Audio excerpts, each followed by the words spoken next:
My husband told a room full of people that I had nothing without him. He said it at his company's 10th anniversary dinner, standing under gold lights in a private restaurant in Charlotte, wearing the watch I bought him, beside the assistant he thought I didn't know about, in front of employees whose paychecks I had quietly saved more times than they would ever know. Someone had raised a toast to Whitaker Home Solutions, and one of the older project managers laughed and said, "Don't forget Rachel. Half this company runs because she knows where every dollar goes." For 1 second, I thought Mark might do the decent thing. Instead, he smiled. Not a warm smile. Not a grateful one. The kind of smile a man gives when he has mistaken silence for permission. "Rachel," he said, loud enough for every table to hear. "Come on. She's good with little household things, but let's not pretend she built this. She has nothing without me. I gave her this life." The room went quiet in that polite, uncomfortable way people go quiet when they know they have just witnessed something cruel but are too cowardly to name it. His mother lowered her wineglass and smiled like he had just told the truth. His assistant, Brooke, looked down at her plate, but not before I saw the corner of her mouth move. And me? I didn't cry. That came later, much later, after the bank statements, after the emails, after the hotel charges in Miami and the consulting payments to his mother and the old blue folder my father had kept in his office for 10 years. In that moment, I only looked at my husband and understood something with perfect clarity. Mark did not think I was weak. He thought I was useful. There is a difference. For 10 years I had balanced his books, covered his tax mistakes, signed the guarantee his credit score could not carry, and poured my mother's inheritance into the company he liked to call his empire.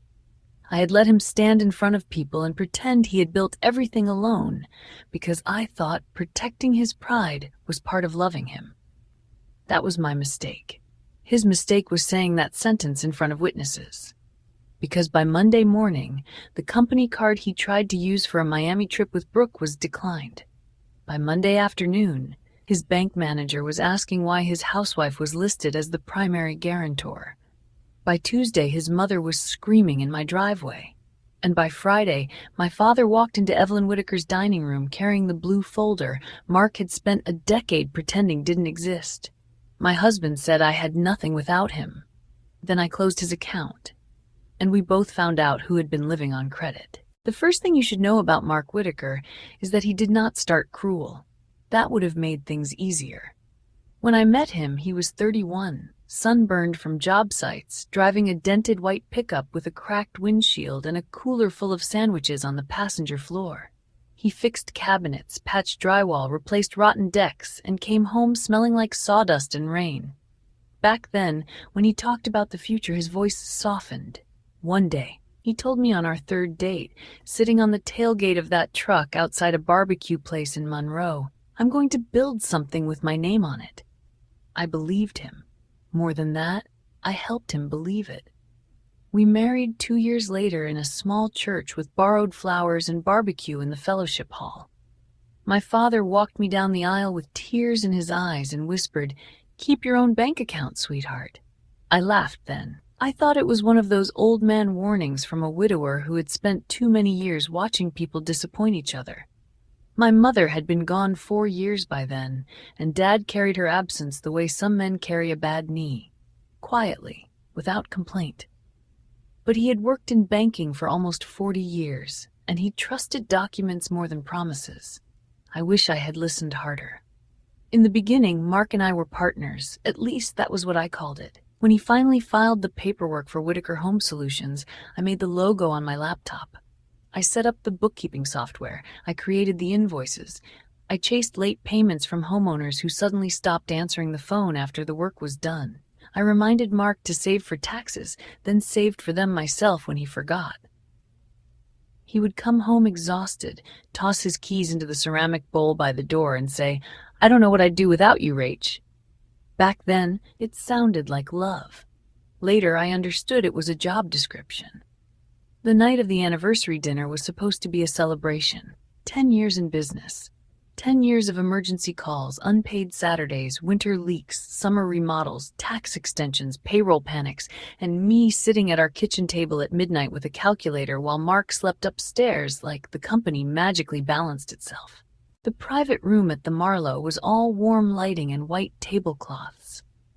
Mark had spared no expense, which meant, of course, that I had spent 3 weeks moving money around, so the expense would not bounce anything important.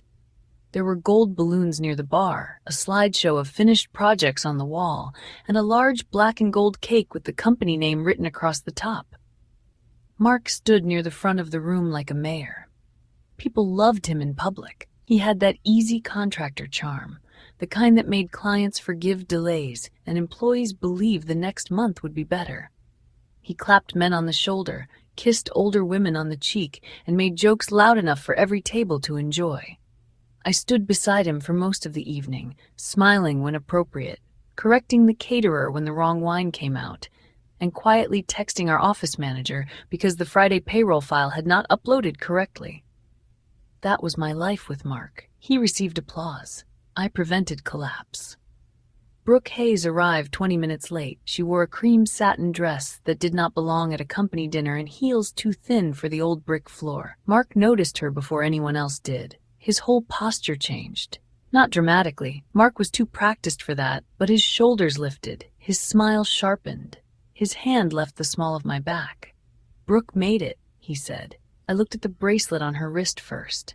Small diamonds, gold clasp, delicate enough to be called tasteful by women who did not check credit card statements. I knew that bracelet. 2 months earlier, I had found a charge for $3,850 buried under client appreciation gifts. When I asked Mark about it, he told me it was for a developer in Raleigh. "A big account," he said, barely looking up from his phone. "You wouldn't understand the relationship side of business." Now the relationship side of business was walking toward us wearing my suspicion on her wrist. "Rachel," Brooke said, bright and careful, "you look beautiful. Women like Brooke always compliment the wife. It makes them feel less like thieves." "Thank you," I said. "So do you." Mark laughed too quickly and touched Brooke's elbow as he introduced her to a supplier. His fingers stayed there 1 second too long. I did not confront him. Not then. Not in front of his employees, his mother, his brother, and half the vendors in Mecklenburg County. I had spent 10 years keeping Mark's messes from becoming public disasters. Habit is not loyalty, but sometimes it wears the same clothes. Dinner was served. Speeches began. Mark's mother, Evelyn, gave the first toast. She stood in a navy dress with pearls at her throat and told everyone how proud she was of her son. "Mark built this company from nothing," she said, looking directly at me when she said nothing. "A man with vision can create a life out of pure determination." People clapped. I lifted my glass. Then Carl Jenkins, one of Mark's oldest project managers, raised his beer from the back table. "Don't forget Rachel," Carl called out. "Half this company runs because she knows where every dollar goes." A few people laughed warmly. Someone clapped. For one brief, foolish second, I thought Mark might put his arm around me and say something kind. Instead, he smiled. "Rachel?" he said. "Come on. She's good with little household things, but let's not pretend she built this." The room changed. I felt it before I heard it, that sudden social stillness, forks pausing over plates, smiles tightening. Then Mark delivered the sentence that ended my marriage before either of us knew it. "She has nothing without me. I gave her this life." Evelyn smiled. Brooke looked down. Carl's face went red. And I stood there holding a glass of sparkling water while 10 years of unpaid labor, hidden transfers, late-night spreadsheets, and swallowed insults arranged themselves into one clean, cold truth. Mark had not forgotten what I had done. He had counted on me never saying it out loud. On the drive home, he acted irritated, as if I had embarrassed him. "You were making that face," he said.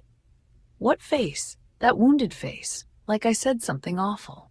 I turned my head toward the dark window. "You did." He laughed once, short and mean. "Rachel, don't start. You know what I meant. I'm the one out there every day. I'm the one people know. I'm the one who built the company."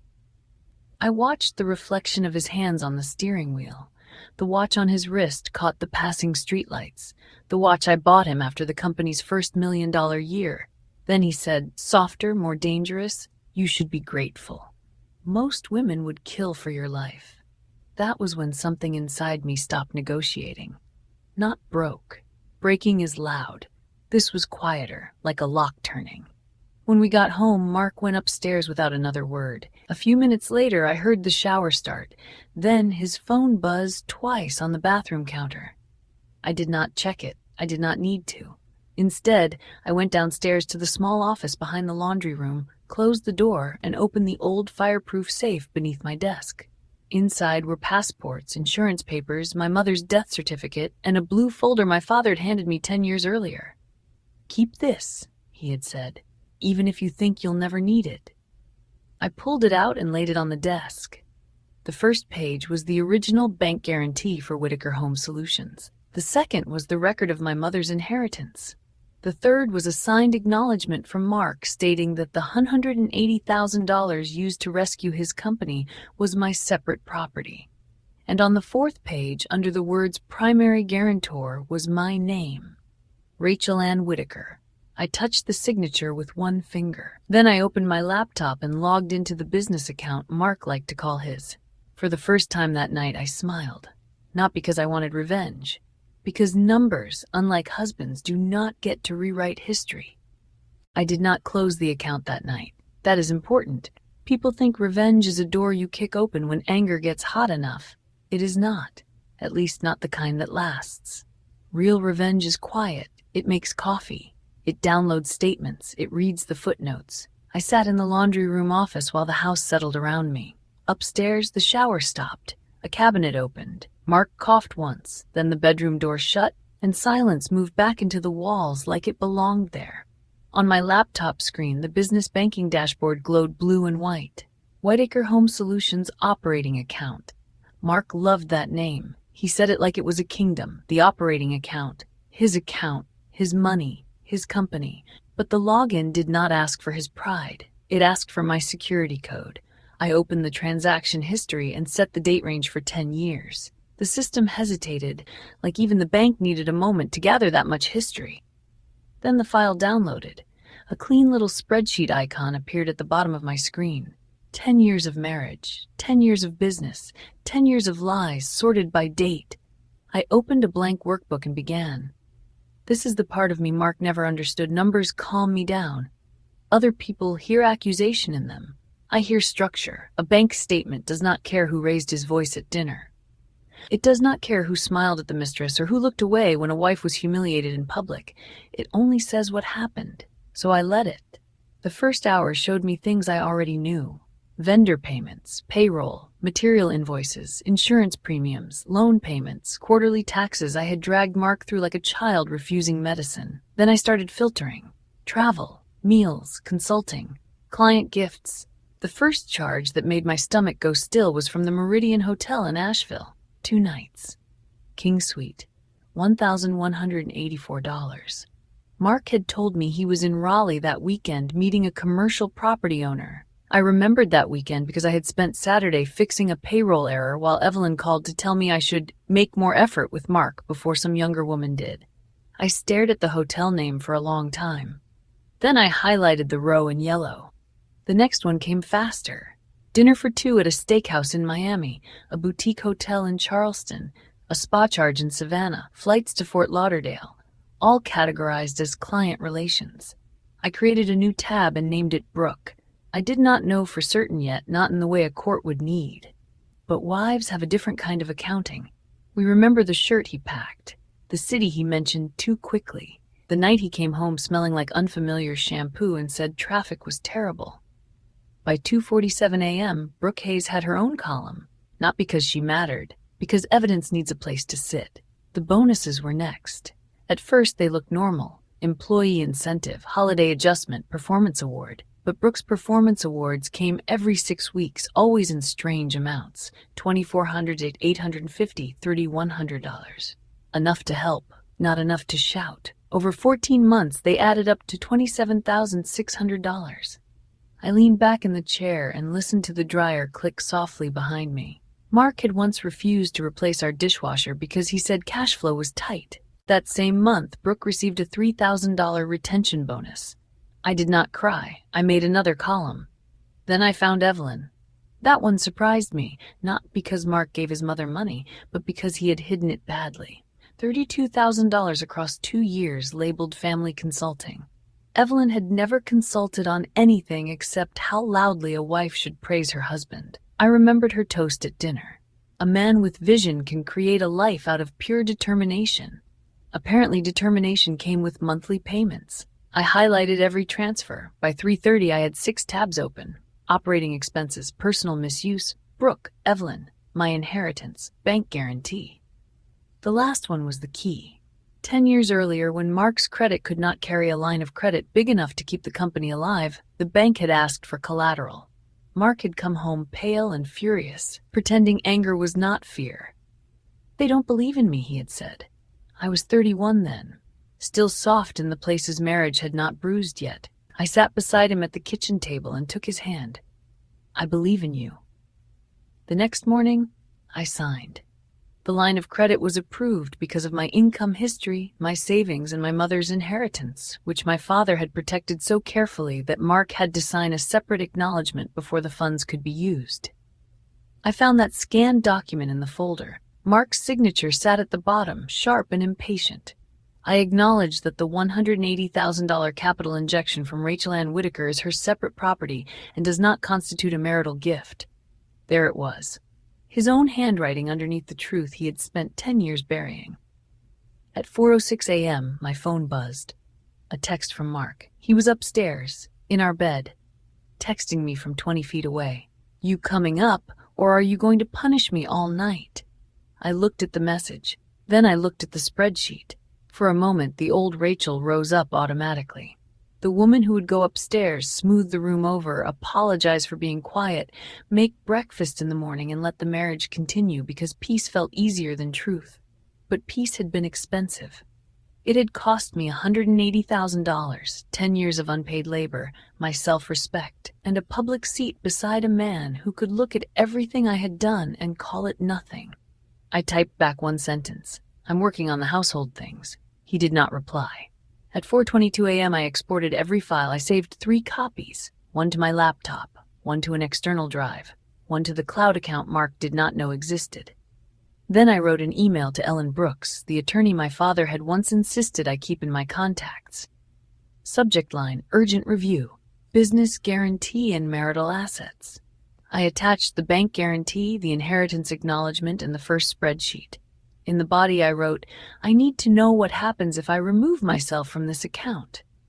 Before I hit send, I looked once more at Mark's sentence from the dinner, still ringing in my ears. "She has nothing without me." Then I pressed send, and for the first time in 10 years, I did not feel like a wife trying to save her husband. I felt like an auditor walking into a burning building with the exit map already in her hand. Ellen Brooks called me at 8:11 the next morning. I had not slept. I was sitting at the kitchen island in the same navy dress from the dinner, my hair pinned badly at the back of my head, a cup of coffee untouched beside my laptop. The house was waking around me in its usual expensive silence, the kind of silence people mistake for peace when they have never checked what it costs. Mark came downstairs at 7:30 in workout clothes, glanced at me, and stopped. "You're still doing this?" he asked. I looked up from the spreadsheet. "Doing what?" He gestured vaguely at the laptop, the blue folder, the printed bank statements arranged in neat stacks across the counter. "This little punishment routine," the old me would have explained. The old me would have said, "I'm hurt. You embarrassed me. You shouldn't have said that." The old me would have handed him a doorway back into the conversation where he could make the issue my tone instead of his cruelty. So I only said, "Coffee's made." That irritated him more than anger would have. He opened a cabinet too hard. "I have meetings all day. I don't have time for whatever emotional audit you're running." That was the first true thing he had said in 12 hours. He did not have time for it. But I did. When my phone rang and Ellen's name appeared, Mark looked over. "Who's Ellen?" "My attorney." The mug stopped halfway to his mouth. For the first time since the anniversary dinner, Mark did not look annoyed. He looked awake. I answered before he could speak. Ellen did not waste time with comfort. That was why I liked her. "Rachel," she said, "I reviewed the documents you sent. I need to ask you something directly. Are you safe in the house?" I looked at Mark. He was standing 10 feet away, suddenly very still, pretending not to listen. Yes, I said. For now. His face changed at those two words. For now. Ellen continued. The guarantee is active. The bank relied heavily on your separate assets when extending credit. If you remove yourself, they can freeze access to the revolving line while they review the business. How quickly? Same day if the request is made in person and supported by documentation. Mark set his mug down. I watched his hand, not his face. Hands tell the truth faster. And the operating account? I asked.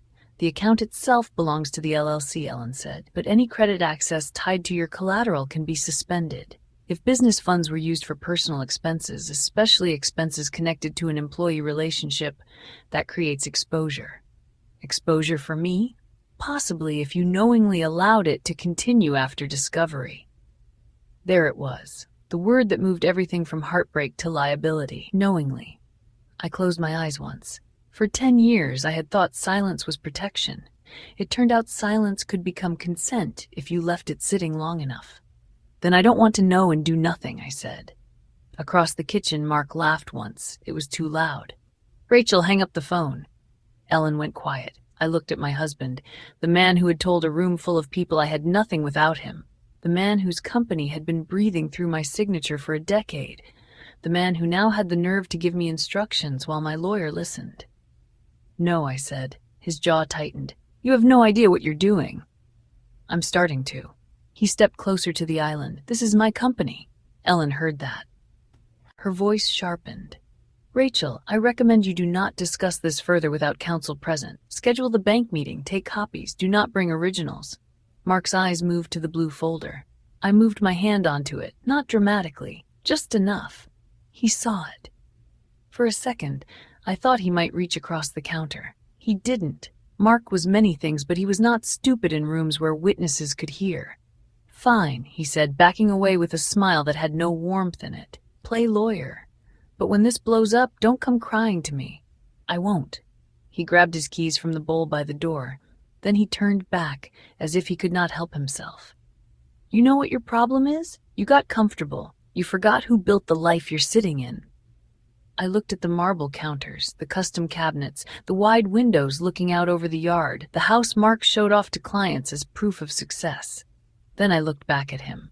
No, I said. I'm remembering. He slammed the door hard enough to rattle the glass. The moment his truck pulled out of the driveway, I exhaled. Not because I was afraid, because my body had spent 10 years preparing for storms that never needed weather. Ellen helped me make a list. Bank meeting, personal account separation, document copies, temporary credit freeze, business audit, divorce consultation, personal safety plan. It looked cold on paper. It felt like oxygen. After we hung up, I checked my email. Brooke had written at 7:58 a.m. Hi, Rachel. Mark asked me to coordinate Miami travel for next week. Could you approve a temporary increase on the company card? Flights are higher than expected, and the suite requires prepayment. Thanks. The suite, not the hotel. The suite. I stared at that word until it stopped hurting and started helping. Then I forwarded the email to Ellen and added one line. Please include this in the review file. 5 minutes later, Evelyn called. I almost let it go to voicemail, but something in me wanted to hear the machine work in real time. Rachel, she said, all honey and warning. Mark just called me very upset. I'm sure he did. He said you're making threats about the business. No, I'm reviewing accounts with my attorney. A pause. Then her voice changed. Sweetheart, men say things. A good wife doesn't punish a husband for being proud in public. I looked at the spreadsheet tab with her name on it. $32,000. Family consulting. I asked Evelyn, what consulting did you do for Whitaker Home Solutions? Silence, not confusion, recognition. That was how I knew she knew. When she spoke again, the honey was gone. You be careful, Rachel. A woman in your position should not start pulling on threads she doesn't understand. I smiled then. Small, tired, real. That's funny, I said. I was about to say the same thing. She hung up. By noon, I had printed 3 copies of every relevant document. By 2, I had moved the originals to my father's house. By 4, I had an appointment with Alan Reeves at the bank for Monday morning. And by 6, Mark's assistant sent one final message. Do you know why Mark is saying the card might not work in Miami? I typed back slowly.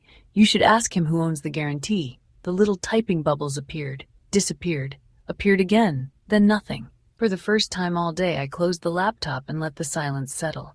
It did not feel peaceful yet, but it finally felt honest. Monday morning, I wore the gray suit Mark used to call my bank voice. He meant it as an insult. He said it whenever I spoke too clearly, whenever I asked for receipts, whenever I reminded him that payroll did not care about confidence and taxes did not accept charm. The gray suit was simple, tailored, and old enough that I had replaced the lining twice. I wore it because it made me feel like myself before marriage had trained me to shrink at the edges. My father was waiting outside the bank when I arrived. Thomas Miller stood beside his old Lincoln with a paper coffee cup in one hand and the blue folder tucked under his arm. His hair had gone almost fully silver, but his eyes were the same clear blue I remembered from childhood, the kind that could look at a loan application and know where the lie was hiding. "You sure?" he asked. I looked at the glass doors of Piedmont Commercial Bank. "No," I said honestly. "But I'm done being unsure in his favor." Dad nodded once. "That's enough." We walked in together. Alan Reeves met us in a conference room at the back, the same room where, 10 years earlier, Mark had bounced his knee under the table while I signed the paper that saved his dream. I remembered the smell of burnt coffee, the framed skyline of Charlotte on the wall, the way Mark squeezed my hand afterward and whispered, "I'll never forget this." That was the thing about promises. Some people forget them as soon as they become inconvenient. Alan looked older now. Softer around the middle, more careful around the eyes. He shook my hand first, then my father's. "Mrs. Whitaker," he said. "Mr. Miller." I placed my copies on the table. "I'm here to formally remove my personal guarantee from all active credit facilities connected to Whitaker Home Solutions," I said, "and I'm requesting an immediate review of any account access tied to my separate collateral." Alan's expression did not change much, but his fingers paused on the folder. "Does Mr. Whitaker know you're here?" "He knows I have an attorney." "That isn't what I asked." "No," I said. "He doesn't know I'm here." Dad sat beside me without speaking.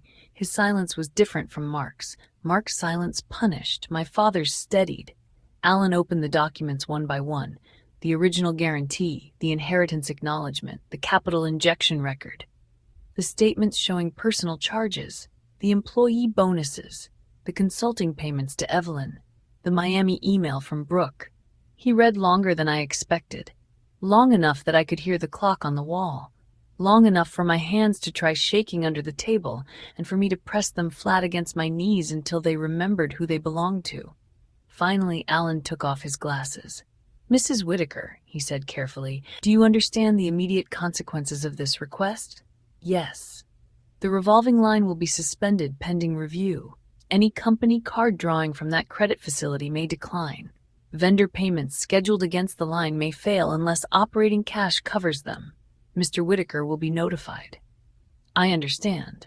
This could severely impact the business." I looked at the papers spread between us. "No," I said.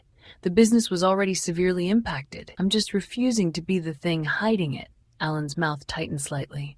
"Not a smile. Something closer to respect." He slid a form across the table. "Then I'll need your signature here, here, and here." It is strange what a life can come down to. Not a courtroom, not a screaming match, not a suitcase thrown on the lawn, just 3 signatures and a blue pen with a bank logo on the side. I signed the first line and remembered Mark at the anniversary dinner. "She has nothing without me." I signed the second and remembered Brooke's bracelet catching the light. I signed the third and remembered Evelyn's voice on the phone. A woman in your position should not start pulling on threads she doesn't understand.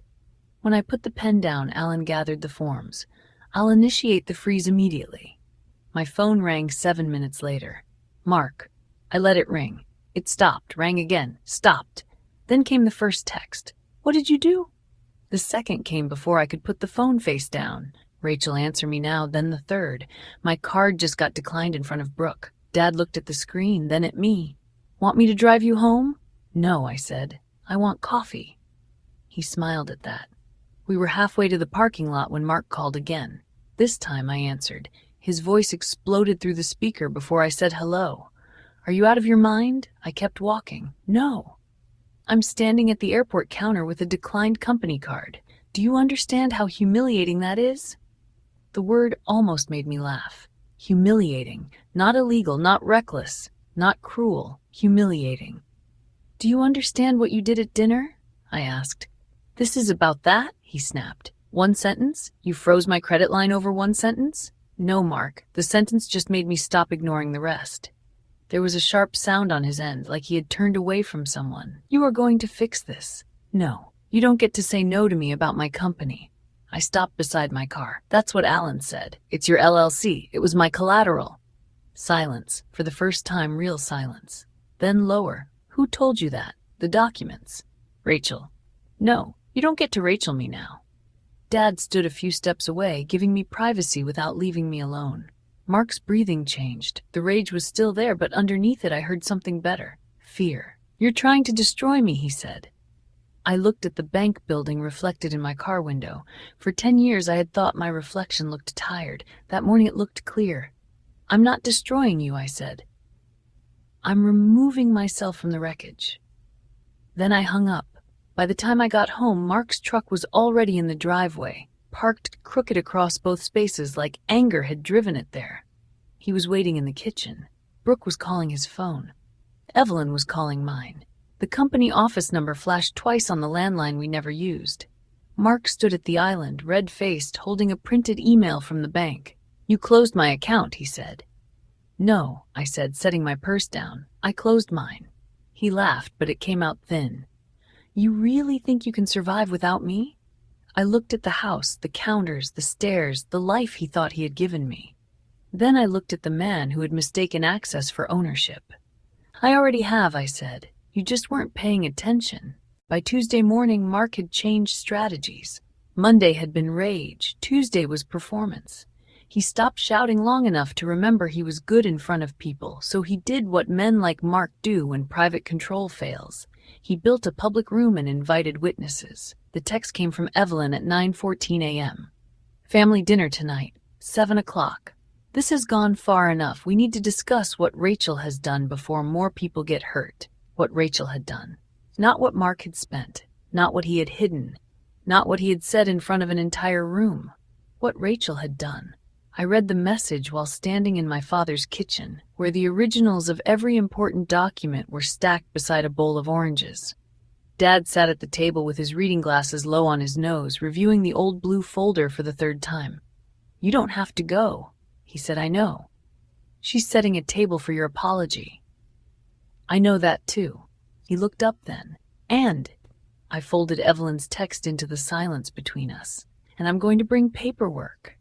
The dinner was at Evelyn's house in Myers Park, a brick colonial with polished floors, heavy curtains, and family portraits arranged like evidence of a dynasty. Mark's father had died years earlier, and Evelyn had turned widowhood into a throne. Every room smelled faintly of lemon oil and judgment. When I arrived, Mark's truck was already there. So was Brooke's silver sedan. That almost made me laugh. Almost. Dad pulled in behind me with the blue folder on the passenger seat and a banker's box in the back. He had asked once if I wanted him to stay home so it would not look like I needed rescuing. No, I told him. I'm not bringing you because I need rescue. I'm bringing you because you kept the copies. He had smiled at that. Inside, everyone was already assembled. Evelyn sat at the head of the dining table as if she had been appointed by a court. Mark stood near the fireplace, arms crossed, wearing the expression of a man who had rehearsed being wounded. His younger brother, Grant, leaned against the wall, looking uncomfortable. Brooke sat beside the window with her purse in her lap, pale but present. I wondered what Mark had promised her to make her come. Evelyn began before I even took off my coat. Rachel, I hope you understand how serious this is. I do. No, she said, placing one hand on the table. I don't think you do.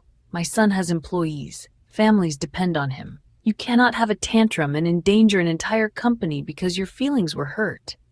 Mark looked at the floor at exactly the right moment. Brooke swallowed. Grant stared at his shoes. I took the empty seat across from Evelyn and set my purse beside my chair. My feelings weren't the problem, I said. The accounts were. Evelyn gave a small laugh. The accounts? Listen to yourself. You sound like a secretary who found a file cabinet and mistook herself for an owner. My father's chair scraped softly beside me. I touched his wrist under the table. Not yet. Mark finally spoke. I built that company, Rachel. I built it before you ever understood what pressure was, and you walked into a bank and humiliated me. There it was again. Humiliation. Always his. Never mine. You told a room full of people I had nothing without you, I said. Mark threw up his hands. Because it's true in the ways that matter. This house, this life, that company name people respect. That company name was approved because I signed the guarantee. The room went still. Evelyn's eyes narrowed. Mark laughed. Don't start with technicalities.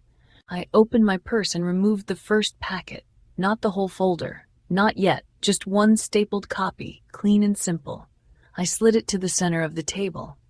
This is the original credit agreement for Whitaker Home Solutions. Mark was denied the full line of credit based on his personal debt and inconsistent income history. The bank approved the facility after I signed as primary guarantor.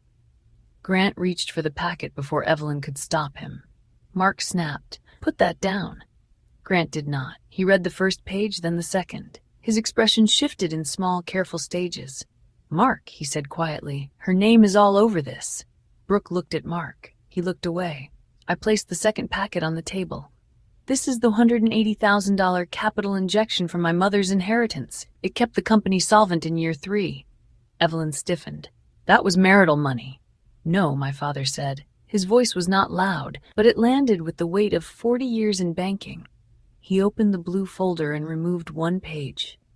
Mark signed an acknowledgement that the funds were Rachel's separate property and did not constitute a marital gift.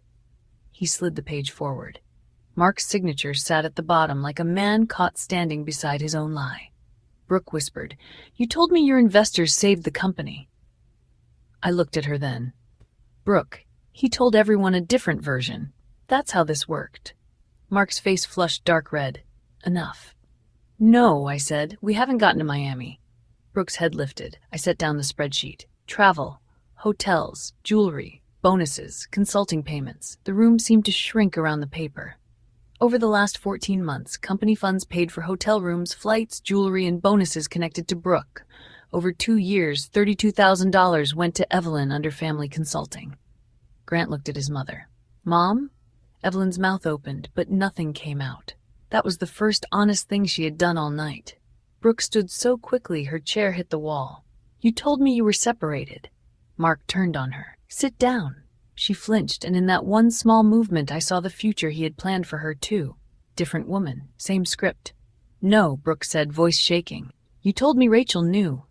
I almost felt sorry for her. Almost. Mark pointed at me. "You're destroying everything." I looked at him across the table where his mother had planned to seat me for surrender. "I'm documenting everything." He lowered his voice. "What do you want?" That was when I reached into my purse and took out the final packet. Divorce papers. Preliminary. Unsigned. Waiting. I placed them beside the bank documents. "My name off your credit, my separate property acknowledged, a full accounting of company funds, and a divorce." Evelyn whispered, "You can't do this to him." I turned to her.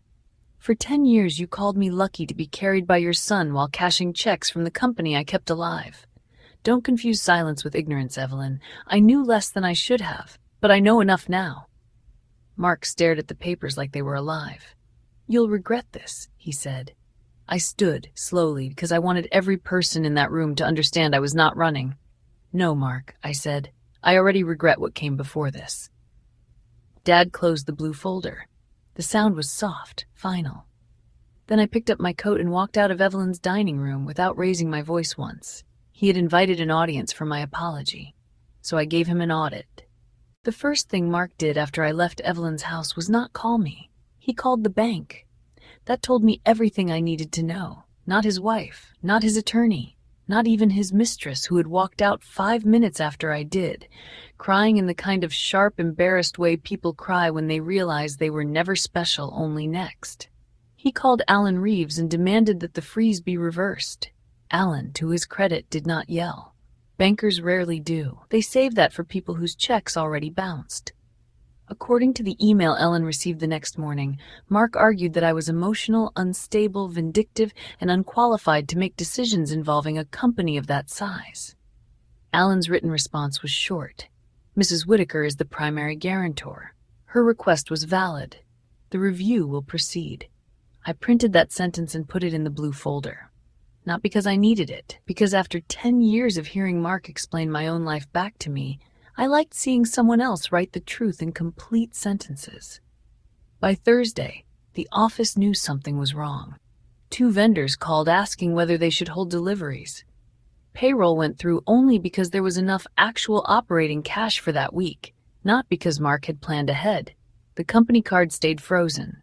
The Miami trip disappeared from the calendar.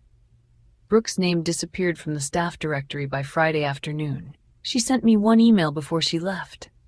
"Rachel, I didn't know about the guarantee or the money. I did know he was married. I'm sorry for that part. I stared at it for a long time. Then I archived it. Some apologies do not need a reply. They only need a place to land." Mark tried everything in the weeks that followed. Rage first. "You're killing my company." Then pity. "I'm under pressure you never understood." Then nostalgia. "Remember when we used to be a team?" Then, finally, the smallest version of honesty he could manage. "I need you to sign one temporary extension. Just 90 days. That one came at 11:43 p.m. on a rainy Wednesday while I was sitting on the floor of the guest room with 2 suitcases open beside me. I read the message twice. For 10 years, that sentence would have worked on me. Need had always been the hook Mark used best. Not love, not partnership. Need. He knew exactly where to place it, right between my guilt and my habit of solving problems. I typed back, "No." He called immediately. I let it ring. Then he texted again. "You're really going to throw away 10 years? I answered that one. "No, Mark. I'm finally admitting what those 10 years cost." The divorce moved faster than I expected because paperwork has a way of shortening arguments. Mark's lawyer tried to claim my inheritance had become marital property. Ellen sent back the signed acknowledgement with Mark's own signature highlighted. They tried to argue I had acted maliciously by freezing credit. Ellen sent the misuse report. They tried to imply I had never worked for the company in any meaningful capacity. That was my favorite part, because for 10 years Mark had made sure I was copied on everything he did not want to handle. Payroll emails, tax extensions, vendor disputes, insurance renewals, loan documents, compliance notices, a decade of invisible labor, all time-stamped. When Ellen laid it out in a clean 12-page summary, even Mark's attorney stopped using the word housewife. Evelyn called me once. I almost did not answer, but curiosity is not the same as weakness. "You destroyed my son," she said. Her voice sounded older without an audience. "No," I said. "I stopped co-signing him. He loved you. He loved what I absorbed." "You'll be alone." I looked around the guest room at the boxes stacked against the wall, at the lamp my mother had left me, at the blue folder on the desk, at the quiet that no longer felt expensive. "I was alone already," I said. "This is just honest." She hung up. That was the last time we spoke. Mark had to shrink the company. That is the phrase people used because it sounded gentler than what really happened. He sold the second truck. He moved out of the larger office. He let go of the receptionist and one project manager. He kept the company alive, barely, by becoming the man he had pretended to be at the beginning.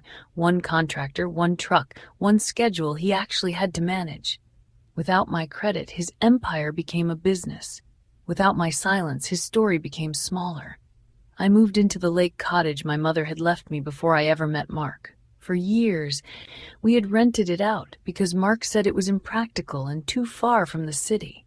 The first night I slept there, rain tapped against the windows, and I woke up at 2 a.m. reaching for a problem that was not mine anymore. There was no payroll crisis, no husband downstairs drinking and blaming cash flow, no mother-in-law telling me gratitude should look like obedience. Just water outside, dark and steady. My father came the next morning with coffee, a toolbox, and the blue folder. "You forgot this in the car," he said. I didn't forget it. He looked at me. I just wanted one night without carrying proof. He set the folder on the kitchen table anyway. "Proof is heavy," he said, "but it's lighter than being lied about." 6 months later, the divorce was finalized. I kept my separate property. Mark kept what was left of his company. He had to repay part of the misused funds through the settlement, not enough to make me whole, but enough to make the record clear. And that was what I wanted most, not revenge, a record. I opened my own consulting firm that spring, small businesses mostly. Women, a few couples, one widower trying to save his late wife's bakery. I helped them read the lines they were afraid to look at. I taught them what my father had taught me too late and exactly on time. Keep copies. Understand signatures. Never confuse access with ownership. Sometimes, clients ask why I named the firm Blue Ledger. I tell them the truth, just not all of it. Because once, a man told me I had nothing without him. Then I closed his account, and we both learned something. I had been living on paper, patience and proof. He had been living on credit,